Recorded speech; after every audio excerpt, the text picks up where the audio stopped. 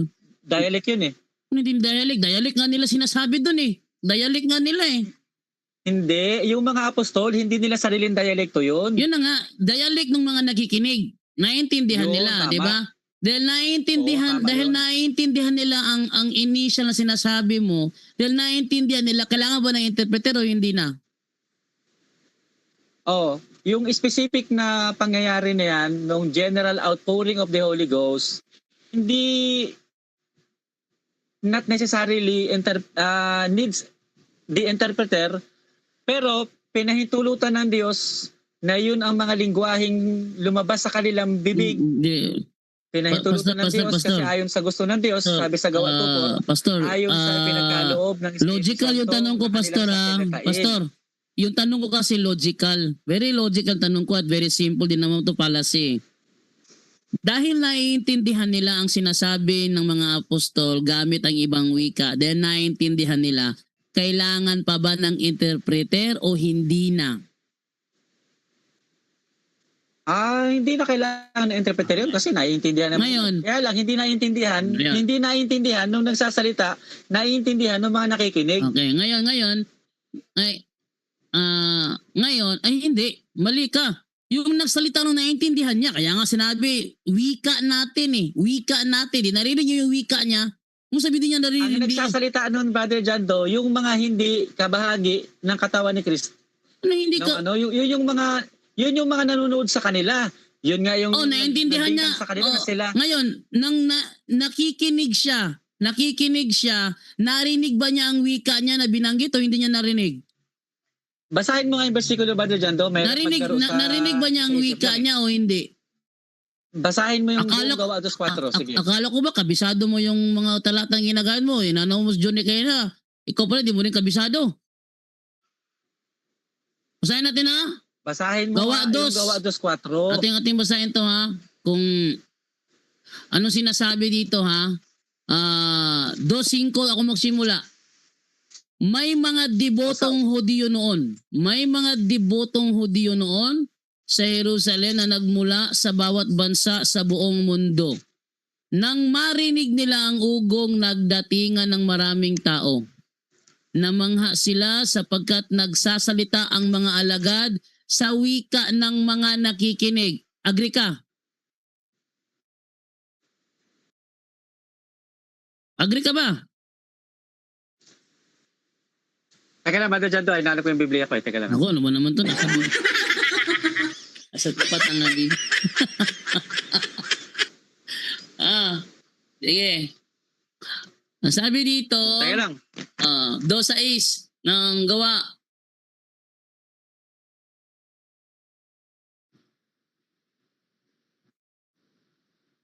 Anong tanong mo nito, Brother Jando? Okay, 2:6 ng gawa. Ang sabi dito, nang marinig nila ang ugong, nagdatingan ng maraming tao. Namangha sila sapagkat nagsasalita ang mga alagad sa wika ng mga nakikinig. Agree ka? Yes. Okay, nakikinig. Ngayon, tuloy natin ang talata. Okay? Sabi dito, sa pagkamanga at pagtataka ay kanilang nasabi, hindi ba taga Galilea silang lahat? Bakit sila nakapagsasalita sa ating wika? Itong nagsalita rito, nakikinig ba siya o hindi?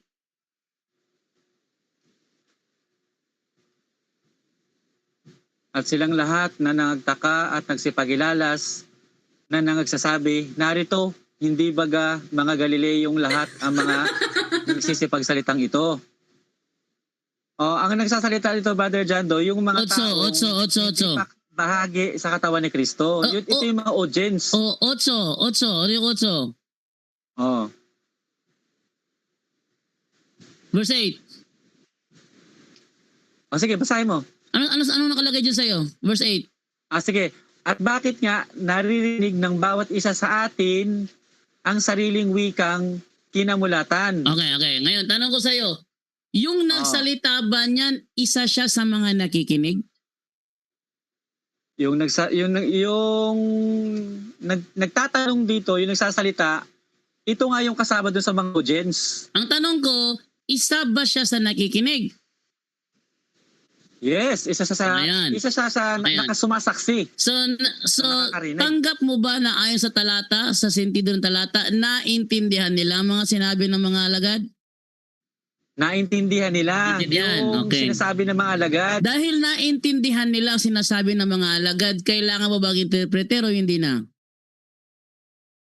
Para sa mga audience na naiintindihan nila, no need to interpret, naiintindihan din nila. Ngayon, Pero ano ito? Hindi apostolic, at saglit lang, hindi pa ako tapos sumagot. Pero sa side ng mga apostol, ay hindi nila naiintindihan yun. Bakit? Hindi naman nasalita yun eh. No, Salita yun ng mga audience Next na eh. Ng tanong. mga ibang next na tanong. lahi eh. Next na tanong. Dahil naiintindihan, hindi na kailangan ng interpreter. Ang tanong ko sa iyo, Da- para saan ang interpreter? Okay. Sasagutin kita ah. Kasi maganda yung tanong mo eh. Maganda akong magtanong. And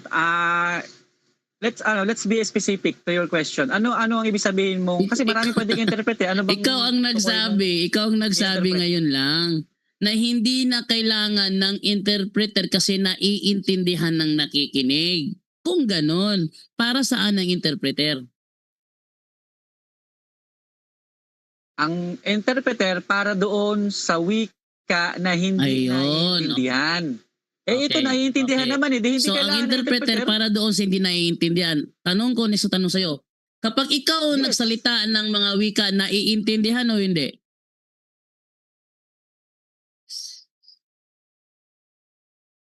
Anong wika ang tinutukoy mo? Self-edification? Hindi. Initial Kapag evidence? na-speak, O kapag spiritual gifts? mag-speaking with tongues ka ba sa loob simbahan ninyo, syempre may mga nakikinig sa iyo niyan. Yung nakikinig sa iyo habang gumagawa ka sa mong speaking with tongues, naiintindihan ka ba o hindi? Ganito nga ba doon? Tatlo nga yan. Initial evidence. Wag mo isali. Wag mong isali. Self-edification, Wait lang ha. spiritual gifts. Wag mong isali. Ay, wag Kasi mong mauwi ka isaksak sa sa akin. policy of Pastor, wag mong edification isaksak yan sa akin yung sariling turo ninyo. Ang tanong ko lang sagutin mo, wag mo isaksak yung sariling turo ninyo. Sabi mo kasi, kanina, yung ginawa sa Acts 2, initial yon. At ang initial, hindi na kailangan ng interpreter kasi naiintindihan mo na nakikinig. Wala akong sinabing hindi kailangan ng interpreter. Ang inaano ko lang Ulitin ko tanong ha. Kasi bigla ka na namang bawi. Biglang bawi ka naman eh. Ulitin ko ang tanong. Dahil Hindi. naiintindihan. Makinig ka kasi sa Ulitin ko sagot ko. tanong ha. Aalis na nga lang. Ano Hindi ba ka naman to? Hindi ka naman maano kausap eh. Lulukuhin mo ako. Bakit Bigla mo kang yung sagot bumabawi. Sumagot ka na kanina eh. Hindi ko binabawi. Patapusin mo lang yung sagot ko. Huwag kang high blood. Uminom ka muna ng Bigla ka tubig. bumabawi. Huwag mong bawiin. Ano ka ba? Hindi ko nga binabawi. Bigla kang bumawi. Hindi pa. Ulitin ko ang tanong ko kanina ha. Uminom ka ng Ulitin ko ang tubig tanong ko para hindi kanina. ka high blooded. Katulad ko, relax lang ako. Ulitin ko tanong ko kanina.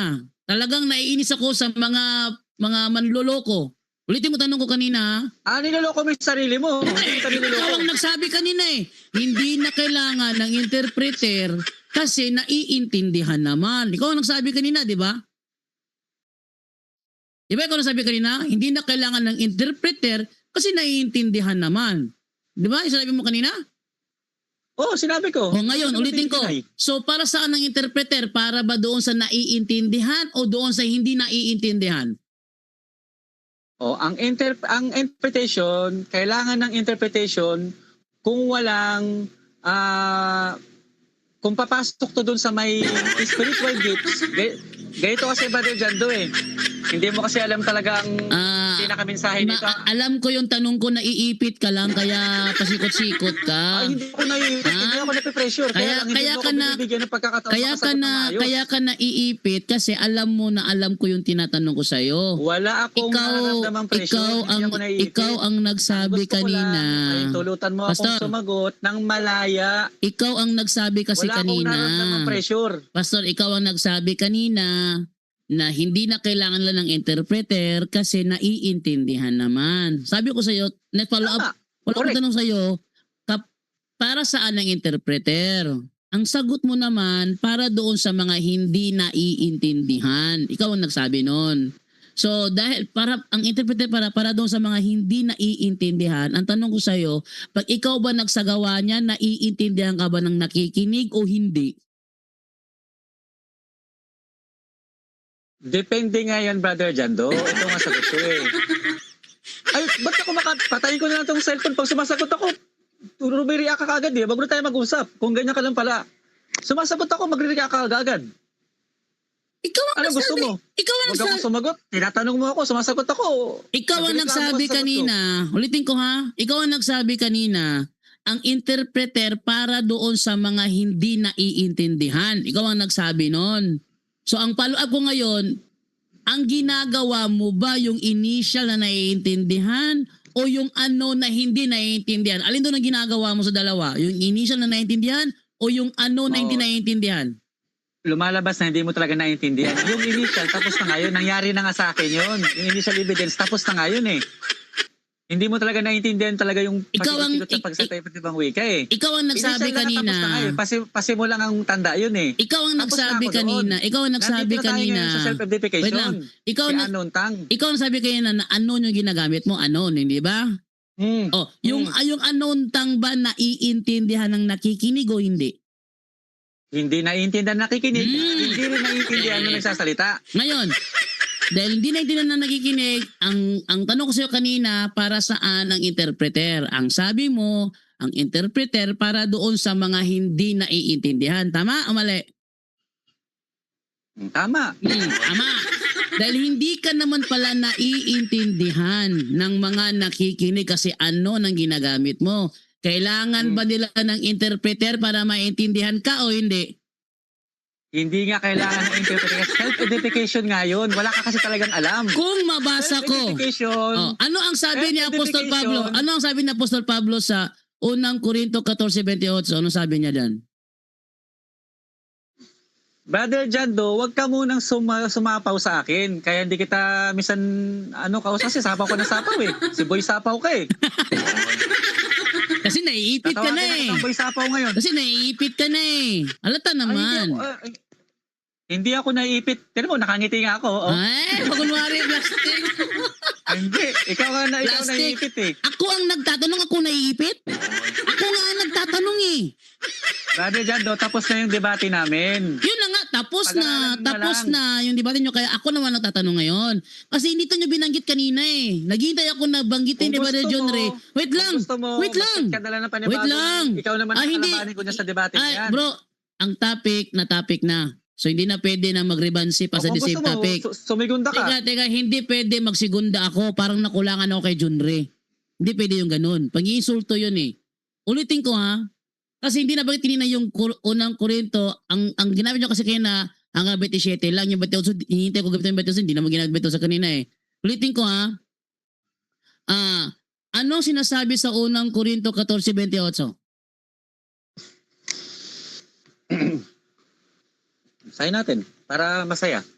Sige. Ang tinatanong mo kasi sa akin, self-edification eh. Sige, basahin mo. Self-edification, no need interpreter. Wala ko pakialam nyo sa ano nyo, sa turo ninyo. Sagutin mo lang ayon sa Biblia. Ay, wala ka palang pakialam. Di wag ka na magtanong. Wala ka palang Sagutin mo lang Kasi ayon sa tatanong ka, Biblia. Wala ka pakialam. Sagutin mo lang ayon sa Biblia. Ayon sa Biblia. Kasi ang purpose namin ito, pakita sa mga tao. Pakialam, Bro, huwag ka nang magtanong kasi hindi ang mo purpose dito, bro, ang purpose That is dito, the reality. ang purpose dito, gusto ko ipakita sa mga nanonood ngayon na yung ginagawa nyo hindi tugma sa sinasabi ni Apostol Pablo. Kaya sagutin mo ko. Pambubudol ang ginagawa na Oh. dyan. Kaya sagutin mo ko ayon sa Biblia. Okay, itigilan natin to kasi Ay, sagutin napatunayan mo. ko na. Ayon sa Biblia, kapag walang na nag-i-interpret, hindi ano nyo gagawin? Hindi nyo nag-iba yung aking Pastor, aral. 14, basahin natin, be. Ayaw niya basahin eh. Basahin natin para sa manonood. Unang Korinto 14:28. Ano sabi dito? Ayaw niya basahin eh. Ito, ngunit kung walang magpapaliwanag, manahimik na lamang. Kasi basahin sa ano? Sa King James Version 28. Ayaw niya basahin to eh. Wari na. But if there be no interpreter, let him keep silence in the church. Yeah, sabi niya kanina, kapag siya nagagsasagawa ng anuntang walang interpreter, kung ating susundan ang turo ni Pablo, shut your mouth! Shut your mouth! Walang interpreter eh. Hindi ka naiintindihan. Wala ka ba interpreter? Shut your mouth. Kaya sabi ni Pablo. No, Kaya, ulitin ko sa'yo, tanong ko sa'yo kanina ha. Dahil hindi ka pala naiintindihan ng mga nakikinig. May interpreter ka o wala? Oh, sagot. Hindi ka talaga nakakaunawa sa sagot ko. Sagutin mo, meron o wala? Pambubudol yan eh, pambubudol eh. Basta may ipit, iiwas na. Pasagutin mo ako. Nagtatanong ka. Ayon ba dito? Ayon ba dito? Pag hindi naintindihan. Pasagutin mo muna ako, brother. Oh, sige, sagutin mo. Sagutin mo. Sagutin. Ulitin ko tanong ko ha. Tanong eh. Pasagutin mo Ulitin na ko ako. tanong ha. Ulitin ko tanong ha. Ayon sa unang Korinto 14:28, pag walang tagapag-interpret sa hindi naiintindihan, anong gagawin? Ilabas mo yung mukha mo. Hindi kita makita eh. Gusto ko may sa mga tao yung bersikulo. Sige. Gusto ko yung sagot mo tutugma ba sa turo ni Pablo? Sige. Kasi ang purpose ko dito, ipakita ko na yung ginagawa ninyo peke kasi hindi tugma sa turo ni Pablo. Correct. Ulitin ko ha. Ito ang purpose namin eh. Huwag mo isulto yan sa turo nyo yan. Ito, ayon sa unang Korinto 14:28 na sinabi ni Apostol Pablo, kapag yung nagsasagawa niyan hindi naiintindihan, kailangan ng interpret, diba? 27? Oh, if any man speak an unknown tongue. Yung sa'yo, unknown tongue sa'yo eh, diba? Ikaw nagsabi kayo na unknown tongue yung sa'yo. If any man speak in an unknown tongue, let it be by 2 or at the most by 3. And that by course, and let one interpret. Tama, mali? Tama. Ang kailangan ang kailangan ng interpreter, yung gumagamit ng unknown tongue o yung gumagamit ng initial tongue? Sagot ko ha. Huwag kang sasapaw, pakiusap lang. Para hindi ka maging boy sapaw. O ilang minuto ibibigay mo sa akin? Hindi, sagutin mo ng diretso. Minuto ka pa dyan eh. Tumigil ka. Ilang minuto ibibigay mo sa akin? Wag. Ayon sa talatang 14:27. Ilang minuto Ayon ang sa ibibigay mo sa akin para walang sumagot? minuto, Ayoko nang sagutin mo. sumasapaw 20 seconds. Papatayin na natin to. 20 seconds, 20 seconds, 20 seconds. Wala na, 20 seconds. hindi na makasagot. Papatayin na natin to. 20 Hindi na seconds. makasagot ang pastor. Hindi na makasagot ang pastor. Naipit Lalayas na. na. Bigyan mo ako ng 3 minutes. 3 minutes, haba naman 3 minutes. 20 seconds lang to, 20 seconds lang to eh. Kaya sagutin 20 seconds to eh. Ayon sa unang Korinto 14:27, kapag ang isang tao gumagawa ng unknown tongue, Hindi na. kailangan ba ng interpreter o hindi? Ipit na ipit to si pastor. Gusto na lumayas. Ipit na ipit. Lalayas na, naipit, lalayas na. Uulitin ko, hindi ka ba naiipit eh. Gusto na Ikaw lumayas. ang Ipit na ipit na nagsabi, eh. hindi ka naiipit. Ayon sa unang Ay, hindi ako Korinto naiipit sa 14:27.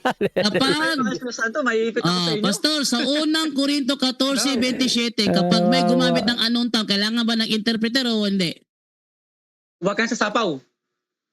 Kaya mo bang ipangako sa harapan ng mga taga-subaybay na hindi ka sasapaw? Hindi ako sasapaw kung sasagutin mo yan diretso ng oo o hindi. Huwag kang makialam sa sagot ko. Hindi na. Ibig sabihin, gusto mo lang magdaldal. Ang gusto mo lang magdaldal, ayaw mong sumagot. Mambudol ka lang. Ang gusto mo magdaldal, ayaw sumagot. Mga wala kayong kwentang kausap. Ala na. Yan ang walang Holy Spirit. Wala na. Napikon na. Pikon, walang Holy Spirit. Pikon. Pikon. Ayan. Napikon. Naipit eh. Walang Holy Spirit pala. Naipit. Ang dila pala ipitin eh. Mabubulaga siya, mabubulaga. Sabi dito, Ate Tagalogin, 14:27, ang sabi ganito, kung may magsasalita sa iba't ibang mga wika, sapat na ang 2 o 3. Ito yung unknown tongue. Salit-salitan sila at kailangan may magpapaliwanag ng kanilang sinasabi. Kaya kailangan may magpapaliwanag, kailangan ng interpreter kasi Kailangan, ibig sabihin, necessary talaga. Necessary. Oo. Kailangan may interpreter kasi ano nang ginagamit. Siyang nagsabi kanina, ano nang ginagamit niya? Anon. Nahuli. Sabi niya anon. Di anon pala. Sabi dito, kailangang may interpreter. Sabi niya kanina, kapag ako'y nag-a-anon, wala akong interpreter. Ngayon, kung walang interpreter ang gumagamit ng anuntang, anong sinasabi sa 28? O, 28 tayo. Sabi dito, Hmm. ngunit kung walang magpapaliwanag, shut your mouth.